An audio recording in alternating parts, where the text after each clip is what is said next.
Okay, cool. So the thing that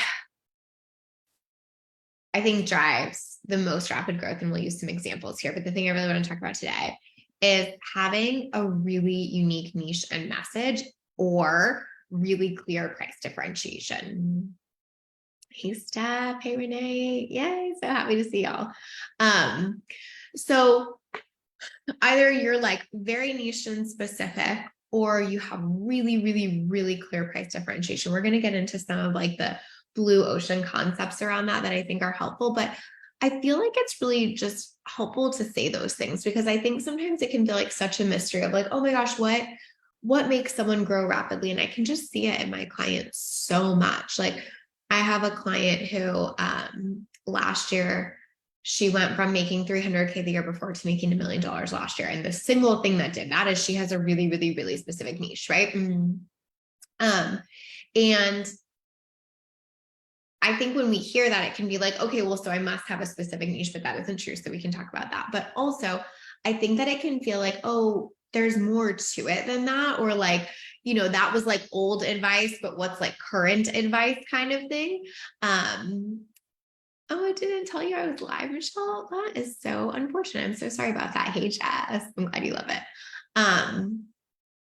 But what was I saying? I lost my train of thought. Oh, it can feel like, oh, but what's like the real thing that does it? Or what's like the fresh advice? Like niching is so, 3 years ago or whatever. But I think like in a climate where it's more noisy than ever and, harder to get attention than ever, of course, something really, really clear, really niche and really specific is going to be the thing. And so I feel like it's just worth saying that because I think that so often in our space now, it almost feels like people have gotten really far away from that.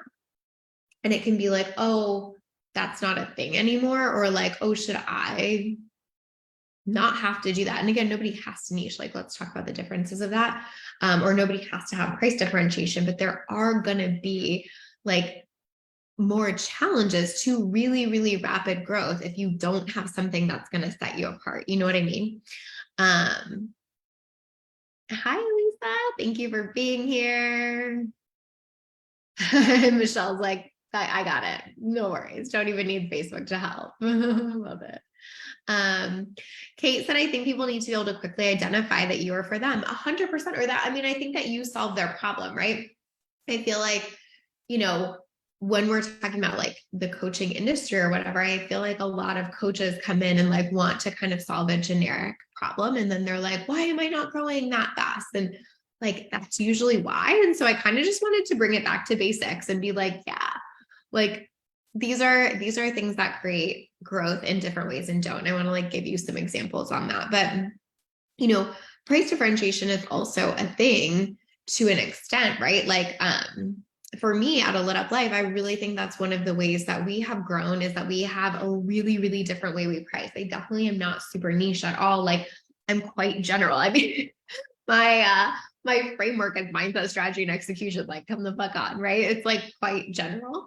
But we've had a really unique pricing structure for most of the years that I've been in business, and that differentiation in terms of like how we price and how like just low our price, our base price is compared to most other people, has just been a really big differentiator for us. And so I think it's helpful to say that too, is that there are different ways to do it, but ultimately, like I certainly could have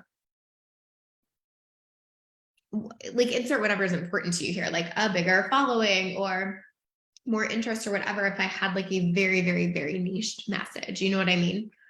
And I have chosen not to. So just want to say like, there are reasons you would choose not to, and there are reasons that are okay for that. But I've also had really slow and steady growth over the years. And so like, it's just a bit of a trade-off. And I think it's helpful to see that. And obviously I'm talking in generalities, right? I'm not saying across the board, this is always true no matter what, but like in general in our industry, like we're talking broad scale here. But does that make sense where it's like, okay, so you might have different ways of standing out that might help you grow. But of course, having such a specific niche and problem you solve is going to be the thing that really makes people like follow you quickly, makes things happen more quickly. Cause it's like, oh my God, that's the exact problem I had. You solve it, done. Where I feel like even in the business sphere, like the exact problem of even just like, I help you make more money, like there's a million of that. And so unless you're coming in with a really, really unique spin on that, I think it's hard to just have this rapid growth anymore. Right. Yes, Kalisha said, I have no idea what problem I solve. Okay, well, maybe this will help. Maybe this will help clarify, but that is super important. So I think it's like good to even know that that's something you need to focus on. I love that you guys are connecting. Elisa said, so here for this conversation. I recently niched down more, which feels amazing, makes content marketing way easier. And I have seen more growth since I did 100%, right? Mm-hmm. Michelle said, I feel like I struggle with niche differentiation within my space, if that makes any sense. Michelle, maybe say more about that. I don't know if I quite know what you mean there. I don't know if you mean like in the infertility space or what you mean, but yes. Elisa said also niching down and getting super clear about your ideal client. Core message is one of the things I help my client with. So I thought, wait, I should take my own advice because it's good. Right. Yeah. And I think it's just helpful to see like, oh yeah, I like got more specific and I saw more growth there. Like, yeah, I like if I really do see that with clients across the board. And like, again, some clients will choose not to do that, and that's totally okay. But when you like are making a bit of a trade-off there, like, hey, I'm choosing not to do that because for me, it feels so much better to be quite broad. And so I'd rather have slower growth potentially than like rapid growth because it feels really good here. Or opposite, maybe someone feels like Elisa, where it's like, I want to be more specific and I love how specific content can be and blah, blah, blah, right? So for me, I have never wanted to be super specific. I really, really like working with a variety of different entrepreneurs in different places. Some of my clients come to me at 0. Some of them have come to me at 7 figures. I work with everybody in between. Like that just makes me really happy. And so I had to differentiate in another way, which was pricing, right? Niching is clearly a space where I can go down an overthinking rabbit hole. Totally. I get that, Michelle. I think so many people can. Andrea says, I'd surely struggle to identify niche. Instead of it being the person I target for niche, can it be my training that's niche specific coaching counselor? Oh, okay. So I have thoughts on that. Let me just like grab that for a second so I don't lose that question, but I will share thoughts on that. Hey, Janet. Kate said, I had more growth the more I got specific. I help neurodivergent coaches and entrepreneurs get clarity, confidence, and community so they can create a business that works with how you work. Right. So you solve a really, really, really specific problem for a really, really specific person.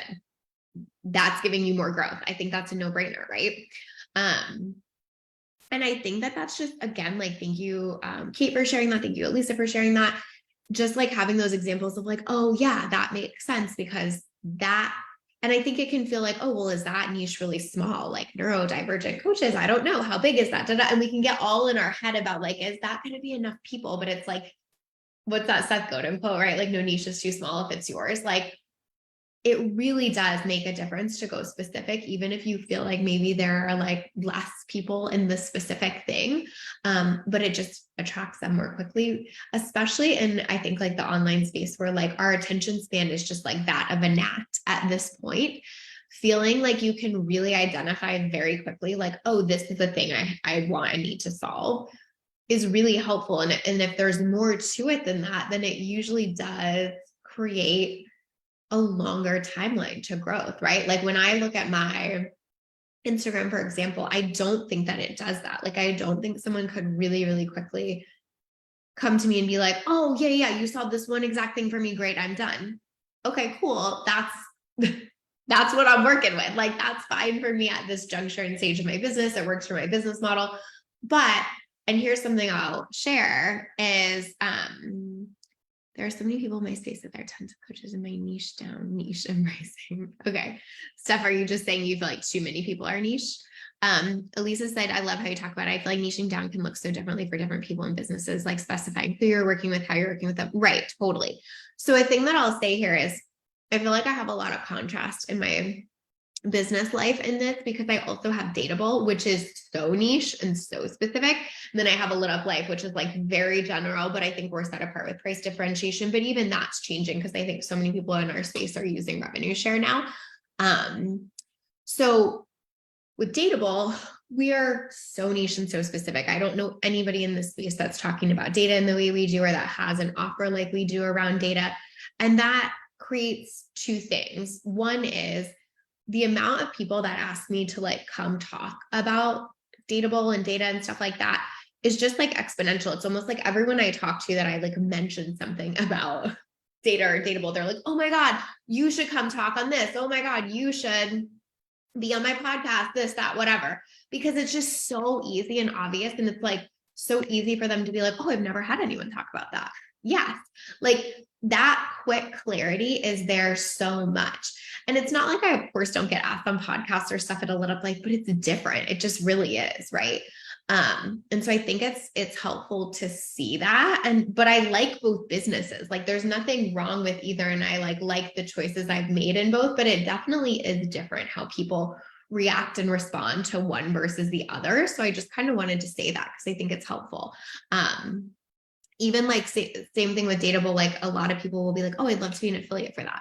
Nobody's ever asked me to be an affiliate for A Lit Up Life, right? Because it's one-on-one, I have a wait list. Why would they? But you get what I'm saying. Like there's a type of like messaging or differentiation that makes it really easy for people to kind of like get on that train with you. Now, the downside to that at Dateable is no one else is talking about data. So I have to do a lot more work to educate on data and get people there and get people understanding it and interested in it and excited about it, because like the market isn't doing that for me. Where at A Lit Up Life, the opposite is true. The market is selling business coaching all day long. I never even have to fucking sell business coaching. You know what I mean? I have to sell why me, why would you work with me? Or like, why would you do the partnership model? But it's different, you know? And so I think it's just helpful to name that. But obviously one is just going to have a little bit more of that rapid upward trajectory than the other. Like Dateable is going to make more in its first year than A Lit Up Life did. You know, we're going to have more growth in that. And it's literally just because of how specific it is. So I wanted to say that because I think that it can be really easy to see one as better than the other, or one is what you're supposed to do and one is what you're not supposed to do. But I don't actually see it as that. I think you would do different things based on what works for you in different ways. But that's why I always like to talk about like blue ocean stuff a little bit. Are you guys familiar with blue ocean theory at all? I know I used to talk about it a lot. I haven't talked about it in a while. Kate says, love that you're talking about data. Thank you. Blue ocean theory is just basically like, how do you stand out in a blue ocean versus a red ocean? So like red ocean would be like there's blood in the water. Everybody's kind of like in competition, fighting over things. Blue ocean would be like, there's like almost no competition kind of thing. And what they say in the blue ocean theory, it's a book too, you can read, is you can like, they do like raise, increase, reduce, eliminate, are like the 4 ways to create market differentiation. So it'd be like raising standards, increasing value, reducing cost, or eliminating something like cost, time, et cetera, barriers, you know? And so the reason I say that is to say, like, again, there are other ways to stand out. For me, what I did at A Lit Up Life was create increased value and reduced cost, right? I give a lot in terms of how I show up one-on-one coaching that I feel like most one-on-one coaches don't give. And I reduced the cost by adding in revenue share. And so that created market differentiation for me there. At Dateable, you know, totally different. Like we do have like quite a low cost, but there's almost not a comparable there. So it kind of doesn't matter. But, you know, we went in a totally different direction there where like our differentiation is like the messaging and how we help someone make more money in their business, which is totally different to anything else in the market. So I think just wanted to give those examples because I think it's helpful to be like, okay, there are ways to think about this. There are ways to do this. And there might be different reasons I'd make different choices depending on my business, right? Michelle said regarding sharing this in response to your, can you expand on what you mean about differentiation within my space? I mean, like I'm an infertility IVF coach, but that feels similar to other infertility IVF coaches. Yeah. Michelle, I think your differentiation though is more about like what you coach on, right? Like, so your thing is about like the mindset and joy of it versus like, I think in general, like there's so many other conversations in the IVF space, right? Like coaching on like what they should, like what supplements they should be taking, et cetera, et cetera. So I think like sometimes like the how is our differentiation too. Oh no, Facebook is not your friend today, Michelle. we're in Mercury retrograde or something, I'm sure. I'm not kidding. Or maybe we are, I don't know. Okay, I also wanted to answer, I think Andrea asked this. She said, I struggle to identify niche instead of it being the person I target. Can it be my training that's niche specific? Coach, counselor. I would say you probably want to go more problem specific than that. So it doesn't always have to be the person, although I mean, I guess there's overlap, but sometimes it can be the problem. Like, what is the very, very, very specific problem you solve? Like one of my clients, that's super niche as an example is she has a whole course about how to make passive income with Airbnb without having to own property. So it's like not necessarily to one person, like a ton of different types of people could take that course, but it's so specific in terms of how she, like what problem she solves. Like the problem is she helps them get passive income through this really, really specific way, like Airbnb arbitrage without owning property, right? And so there are multiple ways to do it, but I think even coaching counselor is maybe a little bit more challenging because it's still quite broad. But I think if you could get under that and get more specific on problem, then maybe it wouldn't be so much about the person, but the thing that you help them with. Obviously, feel free to share more, but that would be my take there. Don't get Michelle started on retrograde. Okay. We'll remove that from the conversation. Kate said differentiation was big for me to connect with my people to raising the standard for my clients to expect me and other coaches to prioritize and be more inclusive of the neurodivergent experience was something that really brought more people to me. I love that. Oh, we are in Mercury retrograde. Okay. And also Venus retrograde. So obviously the amount of hearts is limited. Michelle, so funny. Brittany understands that too, Michelle. Cool. So yeah, I think, but again, okay, so this is the point. We'll use Andrea as an example, but like, you know, obviously feel free to give me more context. I'm just going to pick on that specific thing, but like you don't have to be specific. I think this is what's so important to say. Like, can that level of specificity drive rapid growth? Yes, like what Kate is saying. She had such a specific message, such a specific standard. You know, we were talking about the blue ocean thing. So she like raised standards, right? And had a really clear message. And so that drives more growth. You could decide, like, I don't want, like, I don't need, I'm just making something up. I don't need $100,000 on Instagram. Like, I just want a really successful multiple six-figure coaching business. Like, you don't have to worry about that to a certain extent, right? If you had, hold on, now I got to get out my calculator. If you had,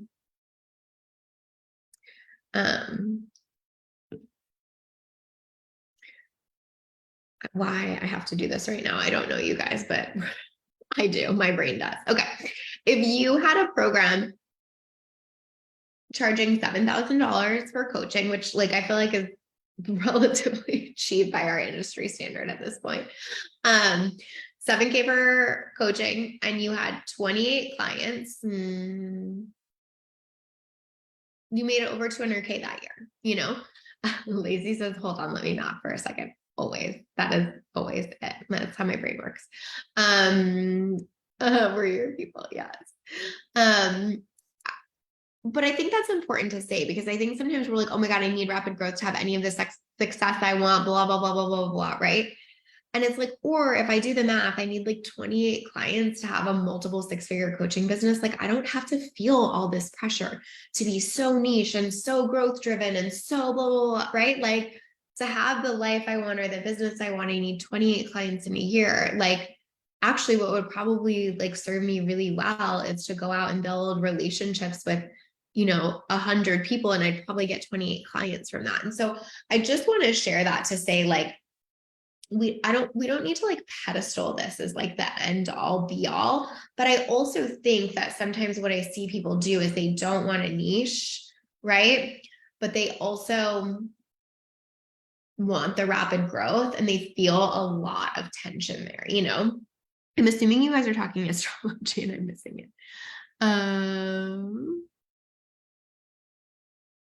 Yes. Okay. You are. Okay. Good. I love it. So I think it's important to say that, like you might choose to do that because the model you have, like for Dateable, I want data to be in the hands of like every woman business owner. Like, so yeah, I need to get specific. I need to niche, and I do want to see that really, really grow. With a Lit Up Life, I'm like, I've had the same 20 to 25 clients for years. I don't like need that to happen there. I need to build like really connected and deep relationships so that when I have a spot open, someone will step into it. And so I just wanted to share that because I feel like it's really permission giving to be like, do I need what I think I need? Or am I just getting caught up in the industry hype, thinking that like, okay, I will need 25,000 followers on Instagram to have the kind of coaching business I want. For most people, that is not true and not what you need. And so I think it's important to consider this. Like, if you really do want that rapid growth and you want that reach and you want that scale, then yeah, it's really helpful to think about like, what is my niche? What is my differentiation in the market here? And if you don't, like, don't put so much pressure on that, like permission to be like, this is not what is required for my growth. This is not like, I don't have to play that game for the sake of the game or for the sake of like the ego, I guess sometimes. Where like, I just think that's what I'm supposed to do or have to do. Like that is not true. Right. And yes, Kate, I love that.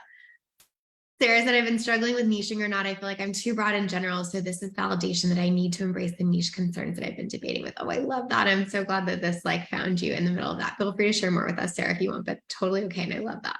Emma says, yes, I'm all about getting data in the hands of female business owners. Exactly. Right. So like,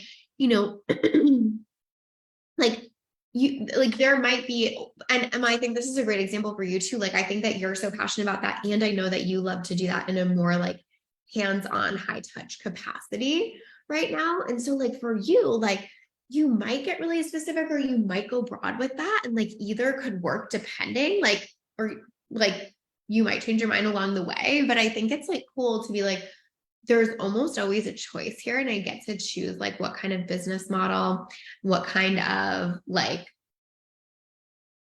ultimate outcome I'm aiming for here, and let that inform this instead of just like, you must niche. Like, I think a few years ago, that was sort of the frame in our space constantly, is like, you just have to have a niche no matter what. And I think now it's like, there's more nuance to that. Like you might, and I think that's why there was so much pushback on niche. Sorry, I knew I was going somewhere with that. Years ago, it was like, you must niche. Like it was pushed. It was the thing. It was the only thing. And then I feel like there was all this pushback on that of like, you don't have to niche. You are the niche, blah, blah, blah. Right. And it kind of went the other way. And I feel like we're just missing that nuance of like, here's why you might want to, here's why it might not matter. And like, that's the thing. I love it. So good, you guys, with the astrology pieces. Okay, so the other thing that I think is interesting to think about here is some people that say like, you are the niche, you don't have to niche, are missing the fact that they actually have a niche, which is lifestyle content. So that's even a way that some people niche, is they have like a really extraordinary, in a particular way, like identity affirming or extraordinary lifestyle. And so that becomes their niche, and then they sell a thing off that, right? But it's still a specific thing, right? Does that make sense to you guys? Like when someone's like, oh, like I just am the niche, my life is, and it's like, yes, that is true. Your life is the niche, right? Like you live this really, really specific lifestyle, you share about it in a really specific way, and then that leads to a sale and to rapid growth. And so it's kind of the same thing there. But I think it just gets confused because it's not as specific as like, oh, I help this person with this thing. It's like, I live this type of really specific lifestyle, and other people that want that know immediately if they want that or not, right? You are the niche. Yes. Yes. Emma said, so interesting because I do feel stuck with, I get to choose what the form is, because I get caught in thinking I have to choose correctly now. you'll never choose correctly now. I mean, I'm kidding, but not, right? Like all of us make pivots along the way. And so even just permission for that, like I don't know any entrepreneur that hasn't had to pivot, you know? Michelle said, not business, but my nichiest niche is my color and style account. Right. Michelle, I think what's like helpful to see about the account is like that is so niche and specific in some ways, right? It's like it's a specific color philosophy, and then you talk about one specific like genre of colors off of that. And so it's so niche, and it's so like within a moment, I'm like, oh, I'm a winter and I'm going to follow Michelle, or I'm not. And I have no idea that is, and it doesn't matter. But like that is where rapid growth comes from. And I think you've experienced that on your style account. Like, how easy was it to grow that because it was so specific? And I think that's worth like all of us noting. Elisa said, what I also see and drives me nuts is people grew a big audience being super niche. And then as they grow, they get more general. And then they say, you don't need a niche. It's so true, Elisa. It's so true. Oh yes, Andrew, you did. Totally okay. No problem. Yeah, you can catch the playback and just like comment if you have questions. But yeah. Patricia said, I feel mine is basic. I help women start and scale their business online. Yeah, I think that, you know, again, Patricia, my question to you would be like, do you want a niche more? And does that feel like the point there? Right. Or like, do you not need it to be, you know, like, are you like, I'm getting the, clients I want in the way I want. And like, it doesn't matter, you know, again, I would just like play with that thing of like, does this actually matter for me? Michelle says, it was such a good point. So funny to hear you say it, because I literally saw someone ask about how to grow fast on IG these days sound like niches are it. Yeah. Right. Like, I really think that's true. I think like, you know, I think Elisa made a great point of a lot of people will do that and then they'll kind of get really broad and then it gets confusing to people. So they're like, yeah, but how did so-and-so grow on IG in that way? And then also I think it used to be quite different in terms of how to grow. But for what I see right now, when I look at clients, peers, online space in general, yeah, that's what's going to create that fast growth is getting so specific in that way with a topic that people want to engage with in that way, you know? Cool.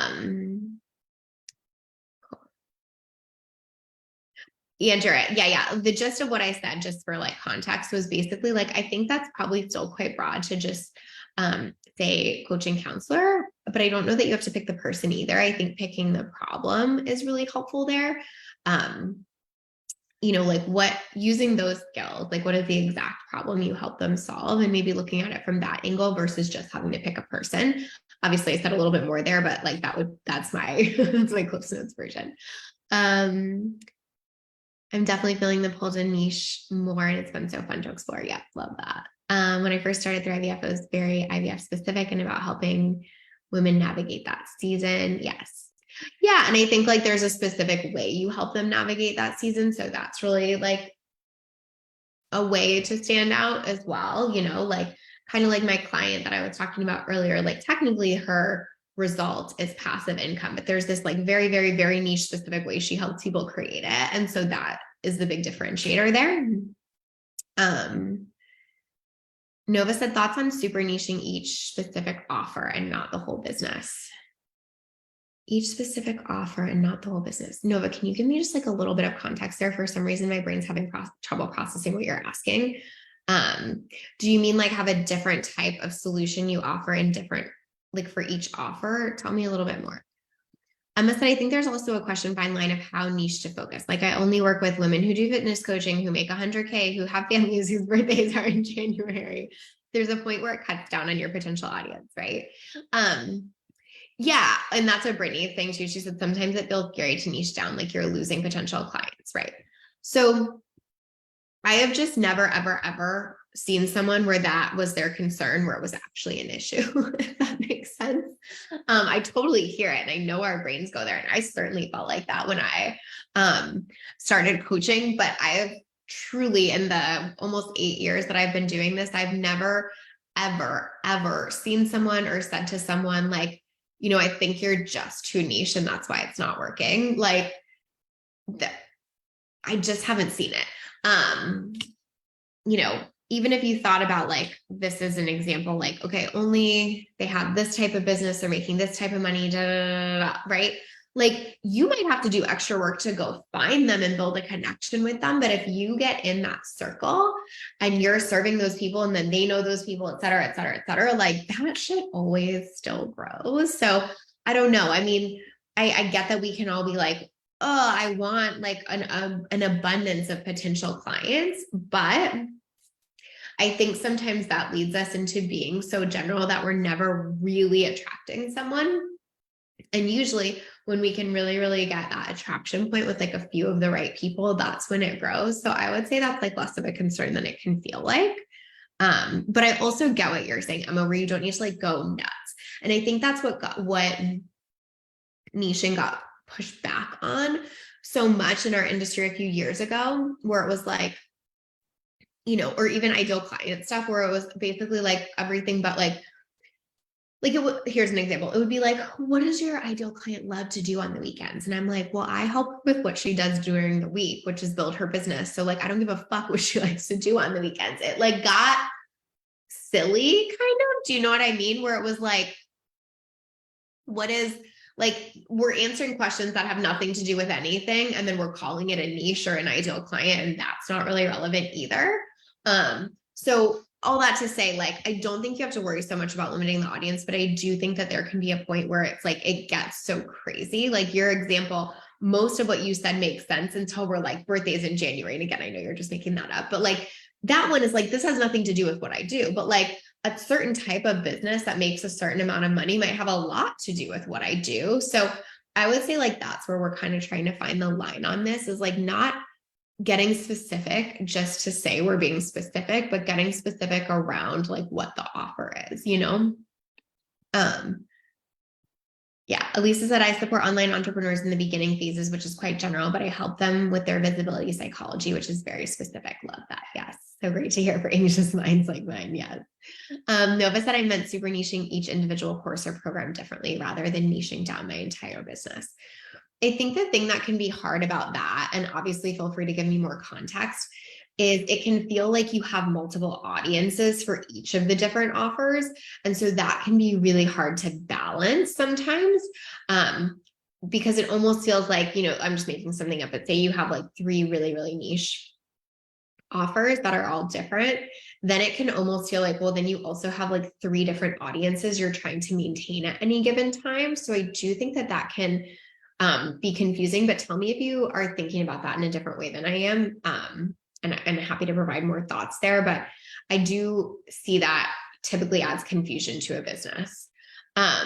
Brittany said, I definitely need to play up some of those unique qualities I have, like being an RN or my mind, body, spirit approach. Right, exactly. Like it can be your approach that is specific, you know, like your outcome or your result might still be like very basic, but sometimes again, the niche can be how you help them. Again, I'll use that client, like her outcome of passive income is like so basic shit online, right? But the very, very, very specific way she does that, or the specific like strategy she teaches for that, is so unique to her, or what has been so unique to her. And it's what really, really, really allowed her to scale, because it's something you can actually put money behind too, right? Like, so we could put like really, really strong ads and a really strong funnel behind that. And that's how she could go from 300K to $1 million in a year, is that level of specificity. And then, you know, really like being able to put it out there in front of more people, knowing like, oh, because this is so specific, if we get it in front of more of the right people, they're going to be drawn in,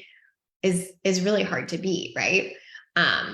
You know, what that's ultimately like what our goal will be in Dateable, is get to a point where like, it's like the message is so narrowed in that we just can put a ton of money behind it and like see that pay off. But obviously that takes time to build. But I think that that's helpful to see, is like that really is quite scalable. And I think that's where niching can really lead to rapid growth and give you that upside there. But again, there's always trade-offs. Like some of the trade-off of her scaling was that some of her money went into ads, where like my scaling, I never ever have to put money into that. And it doesn't matter. Like I, you know, to get to $1 million, I never had to spend any money on ads to get there. So, you know, I think it's just, again, remembering that there's always like trade-offs or different reasons you would do different pieces in your business. And I think that's really helpful. But if nothing else, like let this just all remind us that we can get really specific with our message, and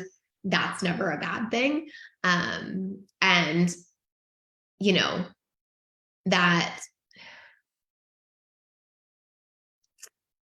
I think a lot of the time when we're hearing stuff like you don't have to niche or you don't have to be specific or just let your lifestyle lead or whatever, like there is more to it that people are doing behind that. And so I just wanted to say that too, because I think that it can be very easy to be like, oh, well, everyone says you don't have to do that and I'm not doing it, but I'm like not seeing the results I want. What's going on here? And I think it's just helpful to be able to look at it from this broader context and be like, oh yeah, that makes sense. You know what I mean?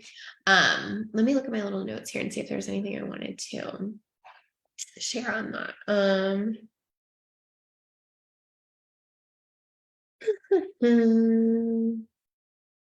Oh, the other thing I wanted to say, and like this is like a tangent to this, but I also think people always want the thing that feels different to what they have already had or done. So I think that's another way that we can kind of create some rapid growth, right? Like, not to keep using this client, but it's just such an easy example.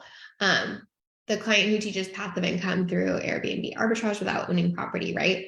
Like that is so different to what most people have thought about. So when they see that, they're like, oh my God, yes, that's my answer. I've never thought about it like that. Or even with data, I think, you know, when I can like really have a conversation, like I remember someone in the mastermind I'm in, the CEO mama, she was like, no, I'm like not a data person at all. It's not a thing, But when she had her hot seat at our retreat, that kind of was what came up is people were like, hey, we can't really like give you more information unless we know X, Y, Z, like tell us this, and then we can like support you more. And so her and I got on a chat and I was like, hey, here's why, you know, like data really matters for you. Here are the specific, look at this. And she was like, oh my God, I'm so sold. Like I did not get it. And now I get it. And I'm a convert and I'm obsessed and I like want to go all in. She's like, I measure maximize now, all the things. Right. And so it, you know, it can like, there can be that thing where it's like, it clicks for someone because it's different to what they've been doing. Right. So like, I've never thought about making passive income in this way. I've never, ever used data in my business. And I see this as a really different thing that can be really helpful. Or like Michelle, I'll use you as an example where like, you know, I've been on this journey and I've tried all of these things and I'm struggling in all of these ways, but I've never, ever looked at the mindset aspect. Okay, that's really attractive. So I would just like remember that too, is like sometimes why something like really can take off like that is because it's like the light bulb moment for someone of like, oh, I've never done this thing, or I've never explored it in this way, or I've never solved my problem through this specific avenue. So I think that that's really helpful, you know, is just to see like, okay, if I can help them see how this is different to anything else they've done, that creates differentiation too. Hey, Alyssa, good to see you. Love this. My people hate mindset and feelings. They will try anything else first. Well, you know, like that could be your niche. Like you've tried every single other thing on the planet ever. And this is where you've landed. I'm teasing a little bit, but you know what I mean? Like there is this way to be like, this is how I specifically solve that problem. And if they've never solved it that way, sometimes that can feel exciting. Maybe not with mindset and feelings for them right now, but it can create that like, excuse me, that like, oh, this is different kind of thing. And so I think that's worth noting too. You know, Kate, I think you're also a good example of that, where it's like maybe your clients have had other business programs, other business coaches, and they're like, why is this not working? And then when you come along and you're like, oh, it's because you haven't been like supported in the right way for being neurodivergent, et cetera, et cetera. They're like, oh, this, and it makes so much sense for them to follow you, get on board, et cetera. Cause it's like, this is the solution, right? Mm-hmm. Victoria said that's so funny. I love mindset and will lean into that before I try anything else. Yes, I love that. I'm kind of like that too, Victoria. I'm like, can I just mindset this without having to like do anything? So this is how I feel about my son's sleep right now. He's been having like a really challenging time sleeping, and I like don't want to sleep train. And so in my head, I'm like, I think like I'm just gonna mindset this first, so we'll see. But yes, I totally get that. So what else was I gonna say on that? I think that's kind of it. But I feel like it's just helpful. Like I feel like it's like key takeaways. Really, really, really clear market differentiation, whether that's through like pricing or specific message niche is really the ticket to rapid growth, especially again when growth is a little bit harder to come by and our attention spans are so low. Something that just gets me in like one or two sentences like that is really, really, really going to be the thing that leads to easier, more rapid growth. And that doesn't mean it's right for everyone. It doesn't mean it's right for everyone's goals. And it doesn't mean it is required to have a wildly successful business either. So I think it's just about determining what's right for you in that and seeing that. And again, feel free to use me as an example of both of those. Like A Lit Up Life, really non-specific, has grown in its own way. Dateable, much more specific, definitely have found it easier to get that initial traction, obviously, but also has its own, challenges and trade-offs being like so differentiated and having to get people on board with that. So I hope that's just a good lens to process things through, decide what might be right for you, how specific you might want to get, what ways you might want to do that, or where you might want to let yourself off the hook and just be like, wait a second. Yeah, I just want like 20 clients in a year. I don't have to worry about all this shit. Like that can be really freeing too. So I hope that is useful. Remember, any comment or anything today enters you to win the $100 gift card as a thank you for being here. And I think that's all I got today, guys. I hope that you have a beautiful week. We are actually expecting a hurricane in Tampa, so we'll see what happens there, how that goes. So send us some good vibes, and I will see y'all next week. Bye, y'all.